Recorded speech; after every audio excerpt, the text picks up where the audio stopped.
நம்முடைய ஆண்டவர் உண்மை உள்ளவராய் இருக்கிறார் என்று வேதம் சொல்லுது. He is faithful. Our God is faithful. அல்லேலூயா. உங்களிடத்தில் ஒரு கேள்வியை முன்வைத்து செய்திக்குள்ளாய் கடந்து போக விரும்புகிறேன். இந்த உலகத்தில் நான் நம்பி ஏமாந்துருக்கிறேன் அப்படின்னு எத்தனை பேர் இருக்கிறீங்க? நம்பி ஏமாந்துருக்கீங்களா? யாரையாவது நம்பி ஏமாந்துருக்குறோமா? இல்லையோ? பரவாயில்ல. இந்த உலகத்தில் இருக்கிறதான மனிதர்கள் அவர்கள் உண்மை உள்ளவர்கள் அல்ல. அதனால தான் வேதம் சொல்லுது, மனுஷனை நம்புவதை பார்க்கிலும் கர்த்தர் பேரில் பற்றுதலாக இருப்பது நலம். பிரபுக்களை நம்புவதை பார்க்கிலும் கர்த்தர் பேரில் பற்றுதலாக இருப்பது நலம். ஏன்னா மனிதர்கள் உண்மையற்றவர்கள் என்பது அவங்களுக்குள்ள ஒரு டிஃபால்ட் நேச்சர். அது அவங்களால உண்மையாக என்ன செய்ய முடியல, இருக்க முடியல.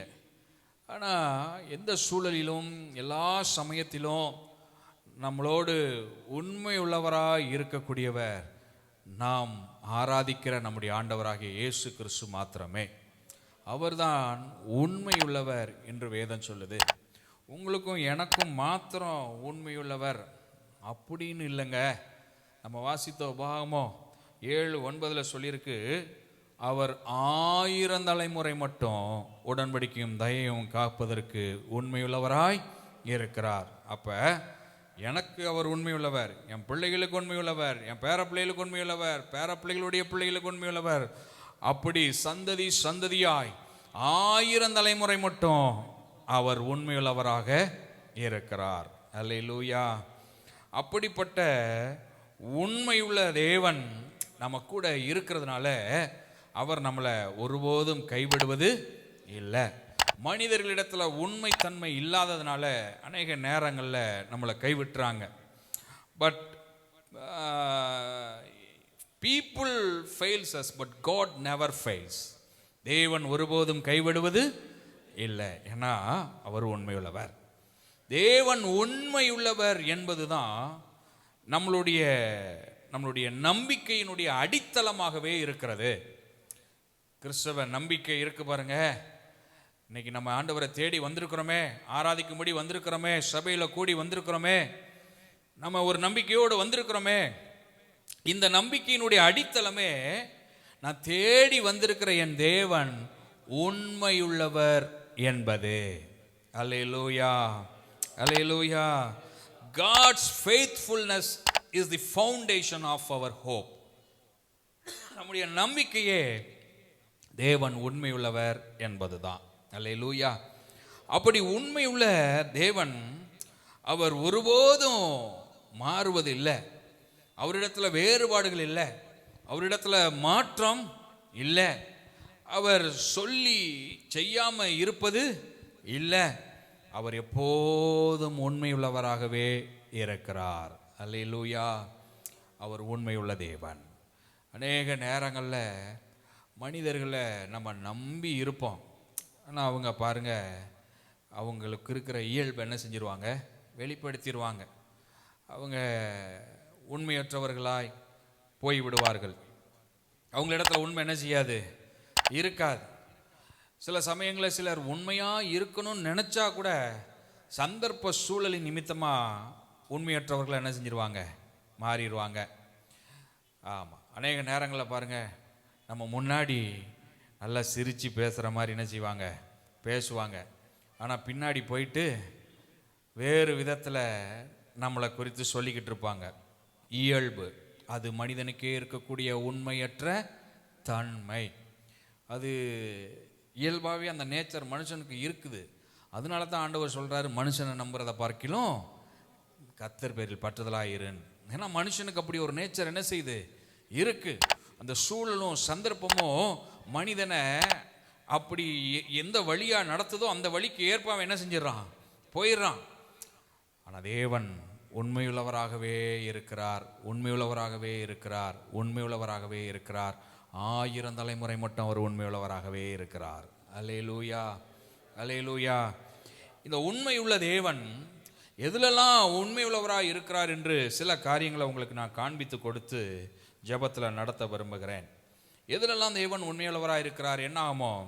23வது அதிகாரம் 19வது வசனம். பொய் சொல்ல தேவன் ஒரு மனிதன் அல்ல, பொய் சொல்ல தேவன் ஒரு மனிதன் அல்ல, மனமாற அவர் ஒரு மனுபுத்திரனும் அல்ல. அவர் சொல்லியும் செய்யாதிருப்பாரா? அவர் சொல்லியும் செய்யாதிருப்பாரோ? அவர் வசனித்தும் நிறைவேற்றாதிருப்பாரா? அவர் வசனித்தும் நிறைவேற்றாதிருப்பாரா? சொல்லியும் செய்யாதிருப்பாரா? வசனித்தும் நிறைவேற்றாதிருப்பாரா? நம்முடைய ஆண்டவர் வாக்கில் உண்மையுள்ளவர். God is faithful in his promises. வாக்கு தத்தங்களில் அவர் உண்மையுள்ளவராக இருக்கிறார். அல்லேலூயா. வாக்கு தத்தங்களை கொடுத்திருக்கிறார். இப்போ வாக்கு கொடுத்திருக்கிற, வாக்கு தத்தம் பண்ணின இந்த தேவன் உண்மையுள்ளவர் என்று வேதம் சொல்லுது. அல்லேலூயா. வாக்கு தத்தம் பண்ணி இருக்கிற தேவன் உண்மையுள்ளவர். அதனால தான் சொல்லுது, பொய் சொல்ல தேவன் ஒரு மனிதன் அல்ல. அப்போ மனுஷன் என்ன செய்வான்? அவன்கிட்ட பொய் உண்டு, அவன் பொய் சொல்லுவான். மனமாற அவர் ஒரு மனுபுத்திரனும் அல்ல. மனுஷன் அப்போ என்ன செய்வான்? மனம் மாறுவான். அப்போ மனுஷன் பொய் சொல்றான், மனுஷன் மனம் மாறுறான். இந்த கேரக்டர், இந்த நேச்சர் தேவனிடத்துல இல்லை. அவர் பொய் சொல்லுவதும் இல்லை, அவர் மனம் மாறுவதும் இல்லை. அவர் சொன்னா செய்வார், அவர் சொன்னா நிறைவேற்றி முடிப்பார். அவர் வாக்கு பண்ணினா அந்த வாக்கு தத்தம் எப்படியும் நம்ம வாழ்க்கையில நிறைவேறும். அல்லேலூயா. வாக்கு தத்தங்களில் அவர் உண்மையுள்ள தேவனாக இருக்கிறார். இந்த வருஷம் துவங்கி 6 மாதங்களை கடந்து வந்துட்டோம், பாதி கடந்துட்டோம். இப்போ இந்த பாதி வருடத்தை கடந்த நம்ம வாழ்க்கையில் ஆண்டவர் வாக்கு தத்தங்களை கொடுத்துருக்கிறாரா? அந்த வாக்கு தத்தங்களை பிடித்து கொண்டு தைரியமாக சொல்லுவோம், இதை நிறைவேற்ற என் தேவன் உண்மை உள்ளவர். இந்த வாக்கு தத்தத்தை என் வாழ்க்கையில் ஆண்டவர் எப்படி நிறைவேற்றுவார்னு தைரியமாக சொல்லுங்க. ஏன்னா வேதம் சொல்லுது, அவர் சொல்லியும் செய்யாதிருக்க மாட்டார், அவர் சொன்னா செய்வார். அல்லேலூயா.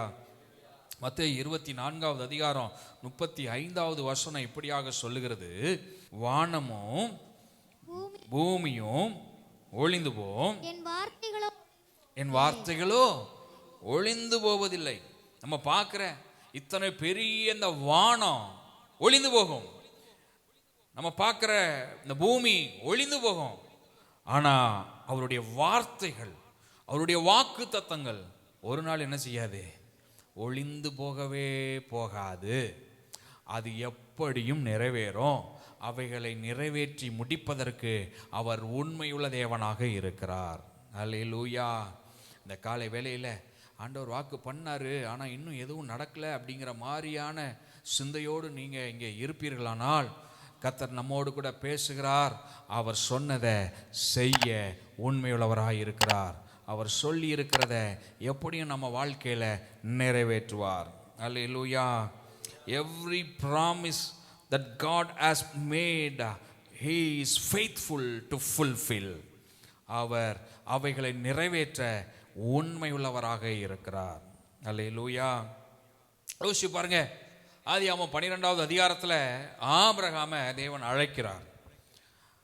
ஆண்டவர் அழைத்து வாக்கு பண்ணுகிறார், உன்னை நான் பெரிய ஜாதி ஆக்குவேன் அப்படின்னு சொல்றார். 75 வயது கிழவன், வயது முதிர்ந்தவர், பிள்ளை கிடையாது. ஆனால் ஆண்டவர் சொல்றாரு, உன்னை எப்படி ஆக்குவேன்? பெரிய ஜாதி ஆக்குவேன். பெரிய ஜாதி ஆக்கணும்னா ஒரு பிள்ளையாவது என்ன செய்யணும்? இருக்கணும். ஆனால் ஒரு பிள்ளை கூட கிடையாது. அந்த சமயத்தில் ஆண்டவர் சொல்றாரு, உன்னை பெரிய ஜாதி ஆக்குவேன். இப்போ அந்த ஆபிரகாம் ஆண்டவர் சொன்ன வார்த்தையை நம்பினாரு, அதை பிடிச்சுக்கிட்டாரு. தேவன் உண்மையுள்ளவர்னு சொல்லி நம்பி பிடித்து கொண்டதுனால, விசுவாசித்ததுனால காலங்கள் கடந்தது, 25 ஆண்டுகள் பிடித்தது.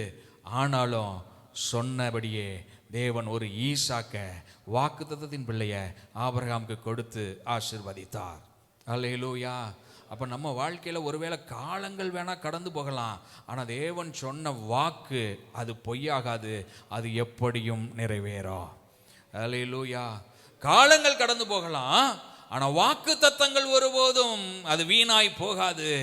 வாக்கு ஒருபோதும் தரையில் விழாது, வார்த்தை ஒருபோதும் அது தரையில் விழுந்து போகாது.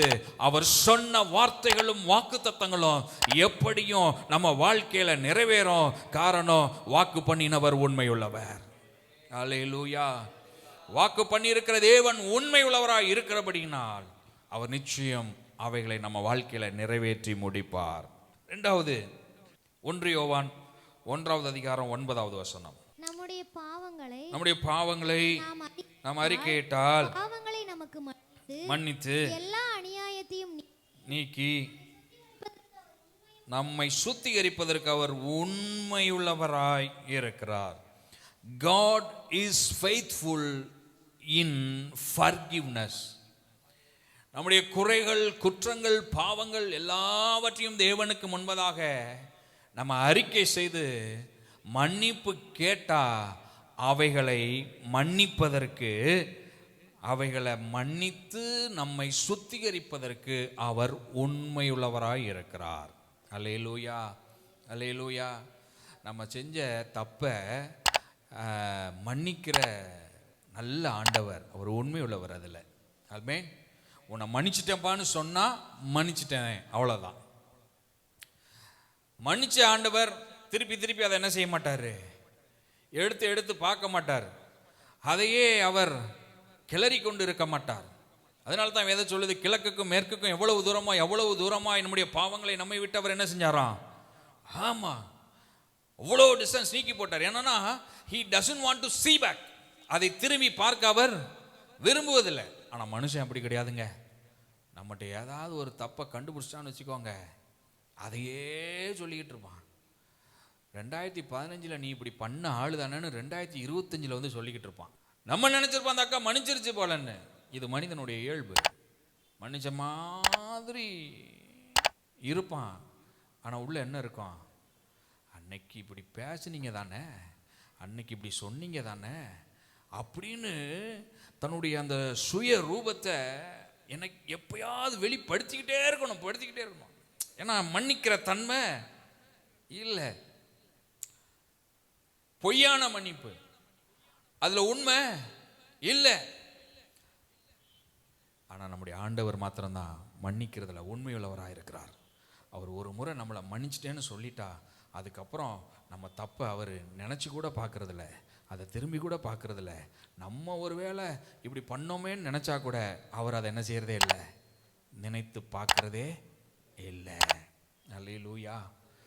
ஏன்னா மன்னிப்பதில் அவர் உண்மையுள்ளவராக இருக்கிறார். அல்லேலூயா. இளைய மகனை குறித்து சில நாட்களுக்கு முன்பதாக தியானித்தோம். இந்த இளைய மகன் பாருங்க, அப்பாவுடைய ஆஸ்தியெல்லாம் பிடிங்கிட்டு போயிடுறான்.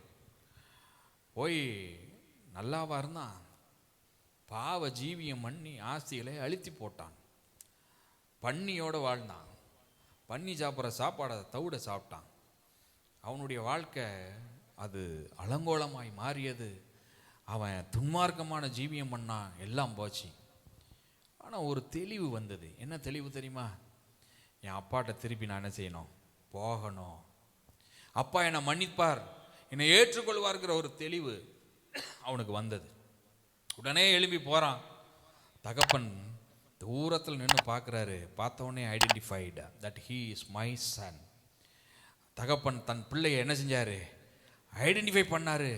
பிள்ளை வர்ற வரைக்கும் அவர் வெயிட் பண்ணல. இவர் என்ன செஞ்சிட்டாரு, குடுகுடுன்னு ஓடி போனார். ஓடி போனவர் அத்தனை துருநாற்றம், அத்தனை அழுக்கு, அதெல்லாம் சரி பண்ணிட்டு வான்னு சொன்னாரா? போப்பா ரொம்ப நாத்தடிக்குது அப்படின்னாரா? போப்பா இவ்வளோ அழுக்காக இருக்கிற, அதனால என் பக்கத்தில் வராதன்னு சொன்னாரா? இல்லைங்க. அவ்வளோ துருநாற்றம், அவரோ அழுக்கு இருந்தாலும் போனார், கட்டி அணைத்து கொண்டார், முத்தமிட்டார் என்று வேதம் சொல்லுதே. அல்லேலூயா. அடுத்து அவன் வாழ்க்கையே மாறி போச்சு. உடனே அவனை சுத்தப்படுத்தி புத்தாடைகள் உடுத்தி பாதரட்சிகளை போட்டு மோதிரம் போட்டு அவனுடைய வாழ்க்கை அலங்காரம் உள்ளதாய் மாறியது. அல்லேலூயா. அப்போ மன்னிக்கிற அந்த உண்மையுள்ள தேவனிடத்தில் நம்ம வந்துட்டோம் அப்படின்னா அவர் மன்னித்து நம்ம வாழ்க்கையை அழகுள்ளதாய் மாற்றி விடுகிறார். அல்லேலூயா, அல்லேலூயா.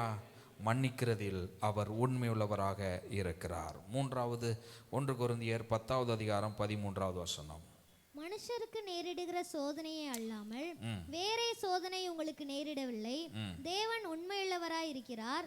உங்கள் திராணிக்கு மேலாக நீங்கள் சோதிக்கப்படுகிறதற்கு அவர் இடம் கொடாமல் சோதனையை தாங்கத்தக்கதாக சோதனையோடு கூட அதற்கு தப்பிக்கொள்ளும்படியான போக்கையும் உண்டாக்குவார். God is faithful in our trials. நம்முடைய சோதனையின் மத்தியில அவர் உண்மையுள்ளவராய் இருந்து தப்பிச் செல்ல உதவி செய்கிறார். வாழ்க்கையில் எத்தனையோ சோதனைகளை சந்திக்கிறோம், போராட்டங்களை சந்திக்கிறோம். வேதம் சொல்லுது, மனுஷருக்கு நேரிடுகிற சோதனை அல்லாமல் வேறே சோதனை உங்களுக்கு நேரிடுவதில்லை. என்ன வேதம் நமக்கு கற்றுக் கொடுக்க விரும்புது? நிறைய நேரங்களில் நம்ம சொல்கிறோம்ல, எனக்கு மாத்திரம் ஏன் தான் இப்படி நடக்குதோ, ஏன் தான் எனக்கு மாத்திரம் இப்படி பிரச்சனைகள் வருதோ, ஏன் தான் என் வாழ்க்கை மாத்திரம் இப்படி இருக்குதோ, ஏன் எனக்கு மாத்திரம் இப்படி நடக்குது? எத்தனை பேர் அப்படி கேட்டிருக்கீங்களா? அதுக்கு தான் நமக்கு உரைக்கிற மாதிரி ஆண்டவர் சொல்கிறாரு, என்ன எனக்கு மாத்திரம்தான் நீ சொல்லிக்கிட்டு இருக்கிற? மனுஷனுக்கு நேரிடுகிற சோதனை அல்லாமல் வேறே சோதனை உனக்கு என்ன செய்யலை, நேரிடலை. அப்படின்னா என்னன்னா, உனக்கு வந்திருக்கிற மாதிரியான சோதனை இன்னும் பல பேருக்கு என்ன செய்யுது, இருக்கு. ஆமாம், இன்னும் பல பேருக்கு அந்த சோதனை இருக்கு. ஆனால் நீ சொல்லிக்கிட்டு இருக்கிற எனக்கு மட்டும்தான் அப்படிங்கிறதான் வேதம் சொல்லுது. புரியுதா உங்களுக்கு? அப்போ மனுஷருக்கு நேரிடுகிற சோதனை அல்லாமல் வேற சோதனை நமக்கு என்ன செய்யாது, சொல்லுங்க, வராது. அடுத்து சொல்லியிருக்கு, உங்கள் திராணிக்கு மேலாக சோதிக்கப்படுவதற்கு அவர் என்ன செய்ய மாட்டார், இடம் கொடுக்க மாட்டார். அப்போ நமக்கு ஒரு திராணி இருக்கு, அந்த திராணிக்கு மேலே சோதிக்கப்படுவதற்கு அவர் என்ன செய்ய மாட்டார், இடம் கொடுக்க மாட்டார்.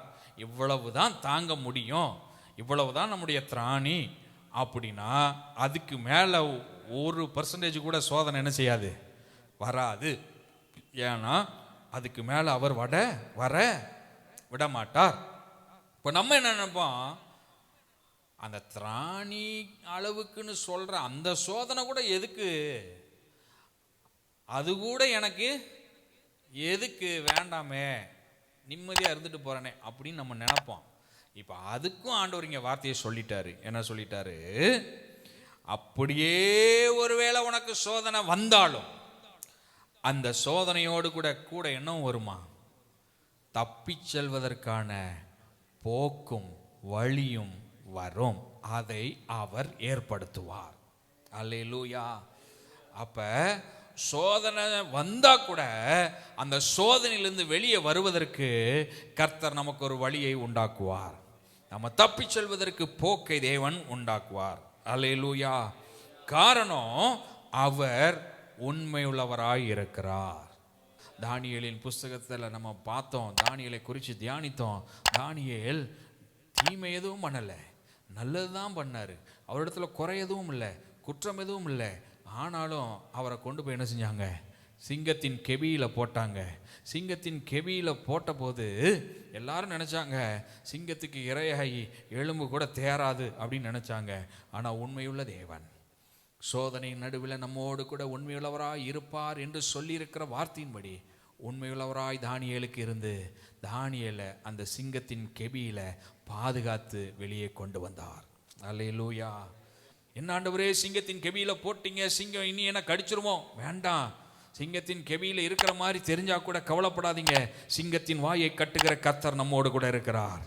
அவர் உண்மையுள்ளவராய் இருந்து நம்மளை விடுதலை ஆக்குவார், ஜெயத்தை தருவார். எத்தனை பேர் விசுவாசிக்கிறீங்க? அல்லேலூயா. கடைசியா ஒரு காரியம், பிலிப்பியர் 1வது அதிகாரம் 5வது வசனம். உங்களில் நற்கிரியை தொடங்கினவர் அதை இயேசு கிறிஸ்துவின் நாள் பரியந்தம் முடிய நடத்தி வருவார் என்று நம்பி. போதும். God is faithful to complete what he has started. நம்மிலே விசுவாச ஓட்டத்தை துவங்கினதான கர்த்தர் கிறிஸ்து இயேசுவின் வருகை மாத்திரம் அந்த ஓட்டத்தை ஓடி முடிப்பதற்கு அவர் நமக்கு உண்மையுள்ளவராய் இருக்கிறார். அல்லேலூயா. நம்மள துவங்கப்பட்டதான இந்த ஓட்டம், நற்கிரியை தொடங்கினவர் இயேசுவின் நாள் பரியந்தமும் நம்மை நடத்துவார். எத்தனை பேர் விசுவாசிக்கிறீங்க? அல்லேலூயா. இயேசுவின் வருகை மாத்திரம் ஆண்டவர் என்னை நடத்துவார்னு விசுவாசிக்கிறீங்களா? அல்லேலூயா.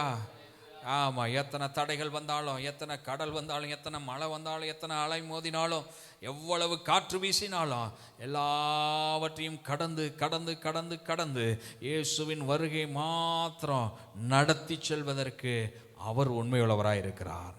ஆமென். அதனால தான் வேதம் சொல்லுது, உங்களை அழைத்தவர் உண்மையுள்ளவர். அல்லேலூயா, அல்லேலூயா. 4 காரியங்களை நம்ம தியானித்தோம். 1, அவர் வாக்கு தத்தங்களில் உண்மையுள்ளவர். 2வது, அவர் மன்னிப்பதில் உண்மையுள்ளவர். 3வது, நம்முடைய சோதனைகளின் மத்தியில் அவர் உண்மையுள்ளவர். 4வது, நம்மிலே துவங்கினதை நிறைவேற்றி முடிப்பதற்கு அவர் உண்மையுள்ளவர். எளிமை நிற்போம். ஆண்டவருடைய பிரசன்னத்தில் உண்மையுள்ள தேவன் நம்முடைய வாழ்க்கையில் உண்மையுள்ளவராய் இருந்து பெரிய காரியங்களை செய்து நம்மை ஆசீர்வதிக்கட்டும். ஹல்லேலூயா, ஹல்லேலூயா.